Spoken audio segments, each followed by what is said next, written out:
আসসালামু আলাইকুম ওয়া রাহমাতুল্লাহ। প্রিয় দর্শক, আজকে আমি আপনাদের কাছে খুবই গুরুত্বপূর্ণ বিষয় নিয়ে আলোচনা করব, যেখানে দুইটি বিষয়কে উল্লেখ করব ইনশাআল্লাহ। প্রথম নম্বর বিষয় হলো একটি বাক্য, যেটি পাঠ না করলে আপনার কোনো আমলই কবুল হবে না। দ্বিতীয়ত, এশার নামাজের পর বিশেষ একটি দোয়া, যেটির উসিলায় আল্লাহ তাআলা আপনার মনের আশা পূরণ করে দিবেন ইনশাআল্লাহ। তো চলুন জেনে নেই। মহান আল্লাহ তাআলা তার শেষ নবী হযরত মুহাম্মদ সাল্লাল্লাহু আলাইহি ওয়াসাল্লামের উম্মত হিসেবে আমাদেরকে এই পৃথিবীতে পাঠিয়েছেন। তাই আল্লাহর পানাহ পেতে এবং রহমতের শীতল ছায়া এবং ছোঁয়া পেতে আল্লাহ তাআলার বিভিন্ন ধরনের আমল আমরা করে থাকি।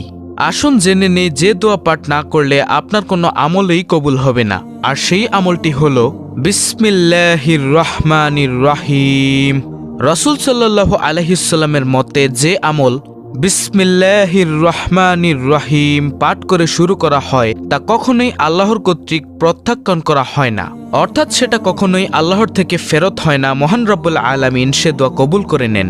হযরত জাবের রাদিয়াল্লাহু তাআলা আনহু থেকে বর্ণিত, তিনি বলেন, আমি রাসূল সাল্লাল্লাহু আলাইহি ওয়াসাল্লামকে বলতে শুনেছি যে বিসমিল্লাহ এটি প্রার্থনা কবুল হওয়ার প্রথম শর্ত। কোনো ব্যক্তি যখন নিজ বাড়িতে প্রবেশের সময় ও আহারের সময় আল্লাহ তাআলাকে স্মরণ করে, অর্থাৎ বিসমিল্লাহির রহমানির রহিম বলে, তখন শয়তান তার অনুচরদেরকে বলে, আজ না তোমরা এই ঘরে রাত্রি যাপন করতে পারবে আর না তোমরা খাবার খেতে পারবে। অপরদিকে বান্দা যখন বাড়িতে প্রবেশ করবে আল্লাহ তাআলাকে স্মরণ না করে, অর্থাৎ বিসমিল্লাহির রহমানির রহিম এটি বলে না, তখন শয়তান বলে, তোমরা রাত্রি যাপন করার স্থান পেলে। আর যখন আহার কালেও আল্লাহ তাআলাকে স্মরণ করে না, অর্থাৎ বিসমিল্লাহির রহমানির রহিম বলে না, তখন সে তার অর্থাৎ শয়তান তার চেলাদেরকে বলে, তোমরা রাত্রি যাপনের জন্য স্থল ও নৈশ ভোজের উভয়ই আজকের জন্য পেয়ে গেলে। প্রিয় দর্শক, যে কোনো কাজে এমনকি স্ত্রী সহবাসের সময়ও বিসমিল্লাহ দিয়ে শুরু করতে হবে। যেমন সহবাসের সময় বিসমিল্লাহ সমন্বিত একটি দোয়াও রয়েছে। হযরত ইবনু আব্বাস রাদিয়াল্লাহু আনহু থেকে বর্ণিত, তিনি বলেন, নবী সাল্লাল্লাহু আলাইহি ওয়াসাল্লাম বলেছেন, তোমাদের মধ্যে কেউ তার স্ত্রীর সাথে মিলনের পূর্বে যেন এই দোয়াটি পড়ে নেয়। দোয়াটি হলো বিসমিল্লাহি আল্লাহুম্মা জান্নিবনাশ শাইতানা ওয়া জান্নিবিশ শাইতানা মা রাযাকতানা, যার অর্থ, হে আল্লাহ, আপনার নামে আরম্ভ করছি, হে আল্লাহ, আপনি আমাদেরকে শয়তান থেকে দূরে রাখুন এবং এই মিলনের দ্বারা আমাদের যদি সন্তান দান করেন তাহলে তা থেকেও শয়তানকে দূরে রাখুন। প্রিয় দর্শক, এই দোয়াটি পড়ার পর মিলন করলে তাদের কিসমতে যদি কোনো সন্তান থাকে তাহলে শয়তান তার কোনো ক্ষতি করতে পারবে না এবং সেই সন্তান সহিহ ও নেককার হবে এবং সহবাসের সময় শয়তান ওয়াসওয়াসা দিতে পারবে না। হযরত আবু হুরায়রা রাদিয়াল্লাহু আনহু থেকে বর্ণিত, রাসূল সাল্লাল্লাহু আলাইহি ওয়াসাল্লাম তাকে লক্ষ্য করে ইরশাদ করেন, হে আবু হুরায়রা, তুমি যখন অজু করবে তখন বিসমিল্লাহ বলবে, তাহলে ফেরেশতাগণ তোমার অজু শেষ না হওয়া পর্যন্ত তোমার জন্য নেকি বা পুণ্য লিখতে থাকবে। সুবহানাল্লাহ।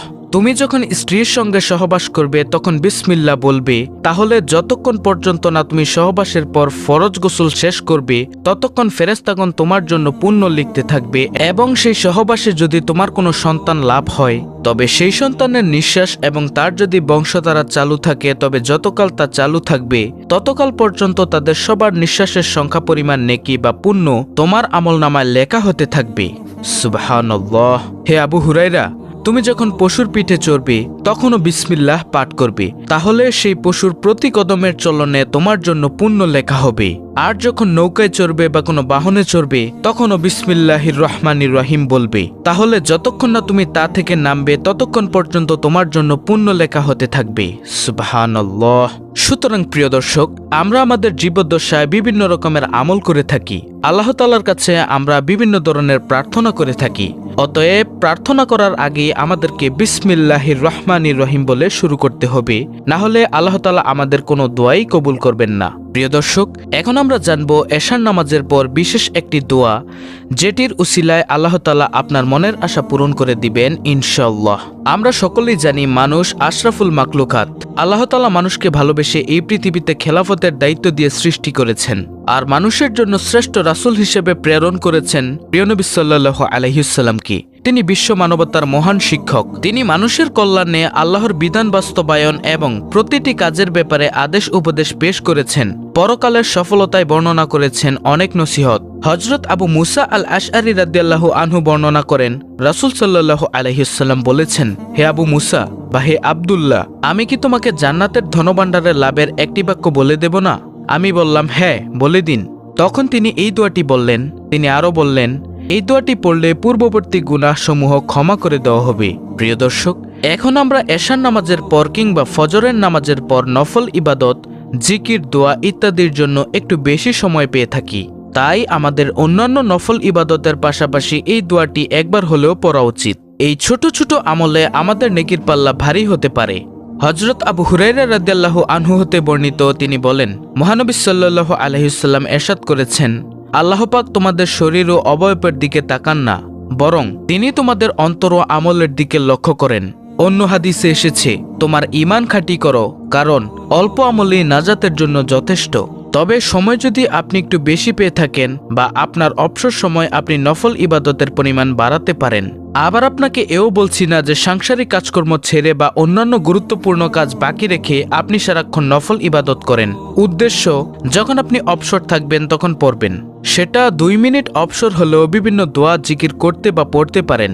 আসল কথা হলো অলস সময় কাটাবেন না, কারণ অলস মস্তিষ্ক শয়তানের কারখানা। কোনো একটা জমিতে চাষ না করলে সেখানে তো আগাছা জন্মাবেই। আগাছার জন্য আপনাকে পরিচর্যা করতে হয় না, কিন্তু ফসলের জন্য করতে হয়। তাই জীবনের প্রতিটি মুহূর্ত অর্থবহ কাটানোর চেষ্টা করবেন। আপনি 10 সেকেন্ড সময় পেলেও 5 বার আস্তাগফিরুল্লাহ পড়ার সুযোগ পাচ্ছেন। যাই হোক, দোয়াটি হলো লা হাওলা ওয়ালা কুওয়াতা ইল্লা বিল্লাহ, যার অর্থ আল্লাহ ছাড়া কোনো ভরসা নেই, কোনো ক্ষমতা বা শক্তি নেই। এই দোয়াটি সম্পর্কে আরেকটি হাদিসে রাসূল সাল্লাল্লাহু আলাইহি ওয়াসাল্লাম বলেছেন যে, লা হাওলা ওয়ালা কুওয়াতা ইল্লা বিল্লাহ, কেউ যদি 100 বার পড়েন তাহলে তার পূর্ববর্তী যত গুনাহ আছে সব ক্ষমা করে দেওয়া হবে। সুবহানাল্লাহ। প্রিয় দর্শক, এখনো কি আপনারা অযথা সময় ব্যয় করে গান বাজনা, টিভি সিরিয়াল দেখে সময় নষ্ট করবেন, নাকি বেশি বেশি আল্লাহর জন্য ফরজ ইবাদতের পাশাপাশি সুন্নত ও নফলের আমল করবেন? সিদ্ধান্ত আপনার, সময়ও আপনার, আমলনামাও আপনার। ইসলামের আলো চ্যানেলটির দায়িত্ব হচ্ছে আপনাদের বারবার স্মরণ করিয়ে দেওয়া, কিন্তু আমল করার কাজটা আপনাকেই করতে হবে। আজকের এই ভিডিওটি খুবই গুরুত্বপূর্ণ। ভিডিওটি দেখার পর আপনি 5 মিনিট একটু ভাববেন, আসলে আপনি নিজের জীবনের বেশিরভাগ সময় কেন অহেতুক কাজে ব্যয় করছেন?